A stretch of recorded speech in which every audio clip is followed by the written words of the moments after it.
31st night కి farm house book చేసుకుని friends తో ఎంజాయ్ చేయాలనుకుంటున్నారా? అయితే వెంటనే డోసే యాప్ ని డౌన్లోడ్ చేసుకుని బుక్ చేసుకోండి.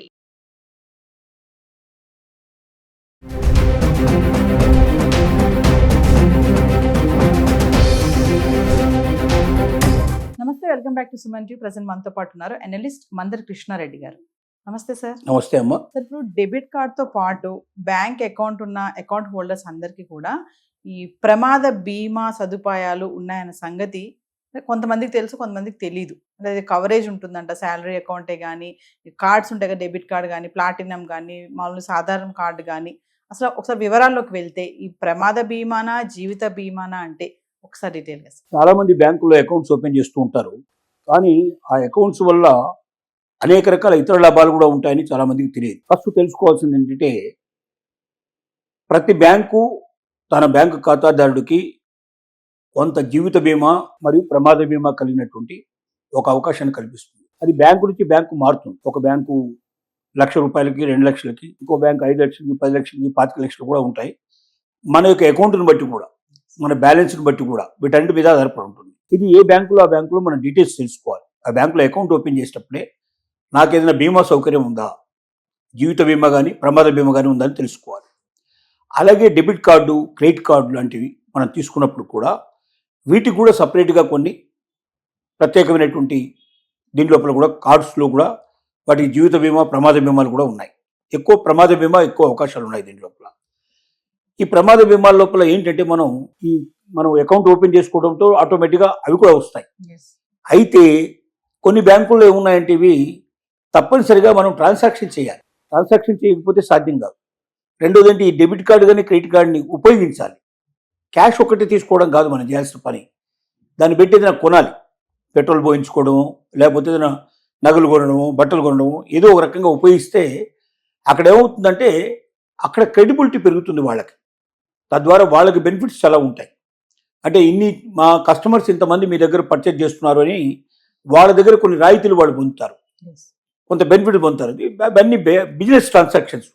కానీ మనకు వచ్చేది ఏమిటంటే దాని ద్వారా ఈ సదుపాయాలు మనం పొందుతాం, అడిషనల్ సదుపాయాలు పొందుతాం.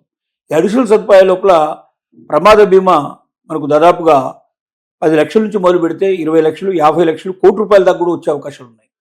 ఒక్కొక్క బ్యాంక్ టు బ్యాంక్ మారుతుంది, ఒక బ్యాంకులో ఒక రకంగా ఉన్నది. కానీ ప్రతి బ్యాంకులో ఉన్న కండిషన్ ఏంటంటే మీరు ఖచ్చితంగా కొన్ని ట్రాన్సాక్షన్ చేస్తే తప్ప సాధ్యం కాదు. అంతకుముందు ట్రాన్సాక్షన్ చేయకుండా కొన్ని మినిమం కొన్ని 1 పెట్టాయి, కొన్ని 2 పెట్టాయి, కొన్ని 5 పెట్టాయి, కొన్ని 10 పెట్టాయి. బ్యాంక్ టు బ్యాంక్ మారుతున్నాయి. ఒక బ్యాంకులో తెలుసుకోవాలి మనం. బ్యాంకులో అకౌంట్ ఓపెన్ చేసేటప్పుడే క్రెడిట్ కార్డు కానీ డెబిట్ కార్డు కానీ తీసుకున్నప్పుడే నాకు ఏమైనా బీమా సౌకర్యం ఉందా, ప్రమాద బీమా సౌకర్యాలు ఉన్నాయా, ఉంటే అది ఏ రకంగా దాన్ని అవైల్ చేసుకోవాలి. రెండోది, అందరికీ ఏం చేస్తారంటే బ్యాంకు అకౌంట్ ఓపెన్ చేయగానే పుస్తకాలు ఇస్తారు, కొన్ని పేపర్స్ ఇస్తారు, బుక్స్ ఇస్తారు, అని డీటెయిల్స్ ఇస్తారు. ఆ బ్యాంకుకు సంబంధించిన ఏమేమి ఉన్నాయి ఫెసిలిటీస్, దాంతో మనకే వస్తుంది. ఒక్కరు దాన్ని చూడరు. ఆ చెక్ బుక్ ఏదో తీసేసుకుంటారు, మిగతాది పక్కన పడేస్తారు. కానీ బ్యాంక్ అకౌంట్ వేసింది చెప్పిన తర్వాత మనం ఏం చేయాలంటే ప్రతి పుస్తకాన్ని మనం చదవాలి, వాళ్ళు ఇచ్చిన పేపర్స్ మనం చదవాలి. దాంట్లో మనకి ఏమేమి ఫెసిలిటీస్ ఉన్నాయి. ఒకవేళ మనం ఏదైనా డెబిట్ కార్డు, క్రెడిట్ కార్డు పోగొట్టుకుంటే వెంటనే మనం దాన్ని ఏ రకంగా ఇన్ఫర్మేషన్ ఇవ్వాలి, ఎవరికి ఇవ్వాలి. చాలామంది పోగొట్టుకుంటుంటారు, ఆ తర్వాత ఎక్కడికి ఎవరికి ఇన్ఫర్మేషన్ ఇవ్వాలో తెలియదు. ఆ బ్యాంకు నెంబర్లు కూడా వాళ్ళ దగ్గర ఉండవు. ఒక్కోసారి దాన్ని కనుక్కొని చెప్పి కంప్లీట్ చేసేవరకే 1 రోజు 2 రోజులు టైం పట్టేసరికి ఈ లోపల ఇది సైబర్ క్రైమ్ చేసిన వాడు తప్పించుకునే అవకాశాలు చాలా ఉంటాయి. కాబట్టి పర్టికులర్ నెంబర్ కూడా తెలుసుకోవాలి, వివరాలు తెలుసుకోవాలి. ఇవన్నీ చాలా అవసరం.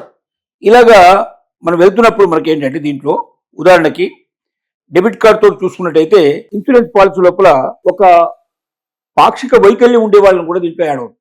అంటే మనకు యాక్సిడెంట్ అయినప్పుడు యాక్సిడెంటల్ పాలసీ యాక్సిడెంట్కి రావాల్సిందే కాకుండా, ఒకవేళ యాక్సిడెంట్ అయినప్పుడు మనం చనిపోకుండా కాళ్ళు చేతిలో పోగొట్టుకున్నాం అనుకోండి, వాటి కూడా పెద్ద మొత్తంలో డబ్బులు వస్తాయి. 2 కాళ్ళు 2 చేతులు పోయినప్పుడు టోటల్గా ఒక మరణించినప్పుడు ఎంత బీమా వస్తుందో అంత బీమా వస్తుంది. ఏదైనా ప్రమాదం జరిగినా కూడా చనిపోకుండా, ఏదైనా ప్రమాదం జరిగి ఒకవేళ బయటపడ్డా కూడా కాళ్ళు చేతులు పోగొట్టుకొని ఉన్నట్టయితే కాళ్ళు పోతే ఇంత, చేతులు పోతే ఇంత అని దానికి సంబంధించినటువంటి కూడా బీమా ఉంటుంది. ఎందుకంటే కాళ్ళు చేతులు పోయిన తర్వాత మనిషి పని చేయలేడు, పని చేయకపోతే ఆదాయం రాదు.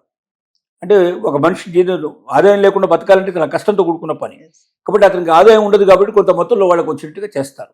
ఇవి మనం జాగ్రత్తగా తెలుసుకోవాలి. ఏ బ్యాంక్ ఏమిటంది, ప్రతి బ్యాంకు వేరుగా ఉంటాయి. ఆ బ్యాంకులో మనం తెలుసుకోవాల్సిన అవసరం ఉంది. ₹50,000 నుంచి ₹1,00,00,000 వరకు కూడా దీంట్లో వచ్చే కవరేజ్ వచ్చే అవకాశం ఉంది. డెబిట్ కార్డు దీనిలో కవరేజ్ ప్రీమియం లోపల ఏమవుతుందంటే మనకు డెబిట్ కార్డు లోపల ఒక డెబిట్ కార్డు ఉన్నవారు గత 60 రోజుల్లో కనీసం 6 పాయింట్ ఆఫ్ సేల్ అంటే కొన్ని ఒక్కొక్కరు ఒక రకం చేశారు. ఒక 5-6 ట్రాన్సాక్షన్ చేయాలి, ఒక 3-4 ట్రాన్సాక్షన్. అంటే డెబిట్ కార్డ్ చాలా మంది ఏమనుకుంటారంటే నేను పోయి ఏటీఎం కార్డులో నేను పోయి తీసుకుంటున్నాను, ఏటీఎంలో డబ్బులు తీసుకుంటున్నాను కదా, అది కూడా ట్రాన్సాక్షనే కదా అనుకుంటారు. ఆ ట్రాన్సాక్షన్స్ వర్తించవు. ఖచ్చితంగా ఏదైనా వాళ్ళు పెట్రోల్ బంక్లో పెట్రోల్ పోసుకోవడం కానీ, బట్టల షాపులో కానీ, లేకపోతే బంగారం షాపులో కానీ, ఇంకా మిగతా ఎక్కడైనా పర్చేజ్ చేసినప్పుడు ఆ పర్చేజ్ కోసం ఈ డెబిట్ కార్డు ఉపయోగించినప్పుడు మాత్రమే ఈ ట్రాన్సాక్షన్ కింద లెక్కేస్తారు. ఎస్. ఏటీఎం కార్డు లాగా మనం వెళ్ళి ఏటీఎంలో వెళ్ళి మనం డబ్బులు తీసుకుంటే మాత్రం ఇది వర్తించరు. ఇంకోటి క్లెయిమ్ అంత సులభం కాదు. క్లెయిమ్ మనం చేసుకోవాలనుకుంటే డబ్బులు ఎవరైనా ఒక మనిషి చనిపోయిన తర్వాత ఆ మనిషికి సంబంధించినటువంటి వాళ్ళు చేసుకోవాలి.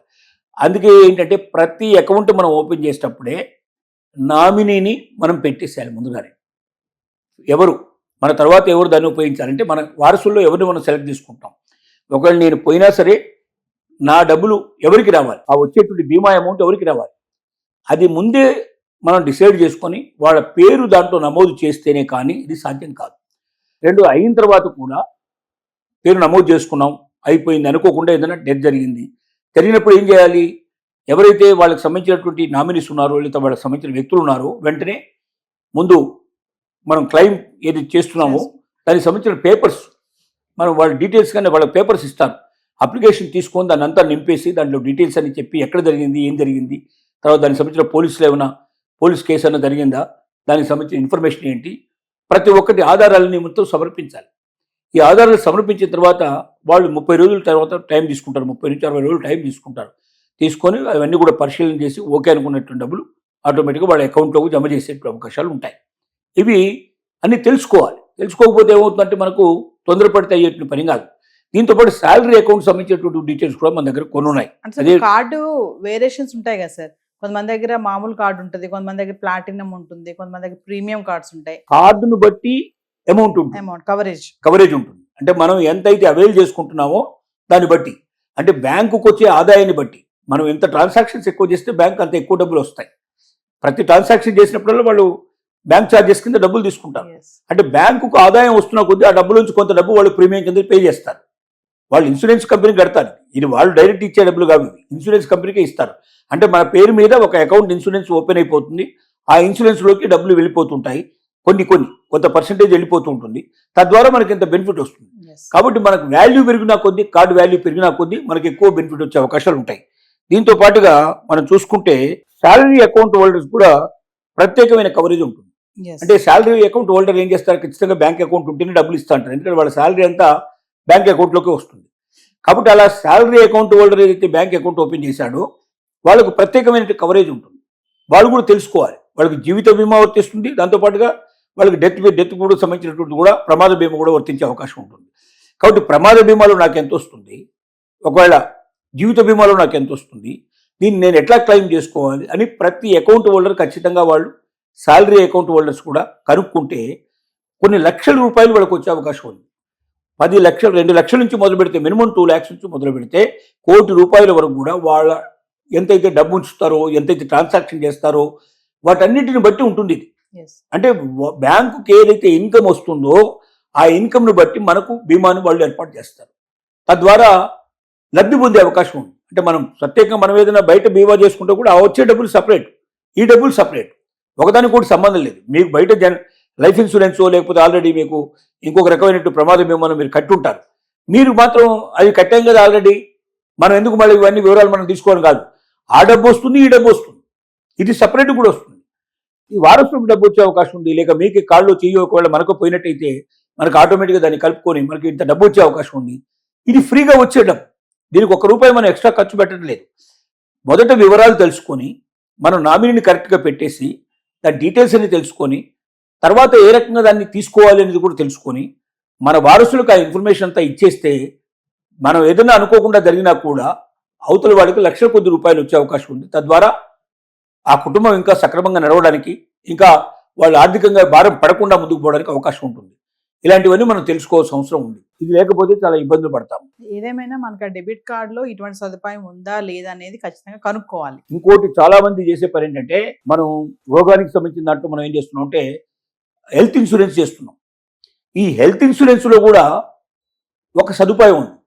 ఒక 400 నుంచి 1000 రూపాయలు మీరు ఎక్స్ట్రా కట్టుకుంటే మనకేమవుద్దంటే డెత్ ఇన్సూరెన్స్ కూడా దాంట్లో వస్తుంది, ప్రమాద ఇన్సూరెన్స్ కూడా వస్తుంది దాంట్లో.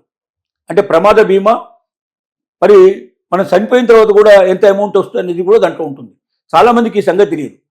ఏమనుకుంటామంటే మనం హెల్త్ ఇన్సూరెన్స్లో సంవత్సరానికి ఒకసారి డబ్బు కట్టేస్తున్నాం, ఒక సంవత్సరం అయిపోయినా మళ్ళీ 2వ సంవత్సరం డబ్బు కడుతున్నాం. అంటే ఆ సంవత్సరానికి అయిపోయింది ఆ ఇన్సూరెన్స్, ఇంకా అది పనికిరాదు కదా, మనకి ఏమొస్తుంది అనుకుంటాం.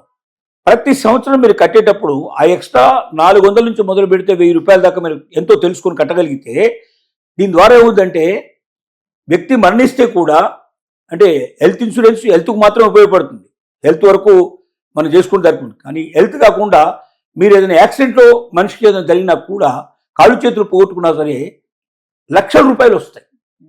అంటే హెల్త్ ఇన్సూరెన్స్లో ఆ క్లాజ్ తెలుసుకొని ఎంత డబ్బు కట్టాలో ఎక్స్ట్రా కట్టకపోతే మాత్రం రావు, డబ్బులు రావు. ఇది హెల్త్ ఇన్సూరెన్స్ ఎంత ఉందో అంతే కడితే రావు.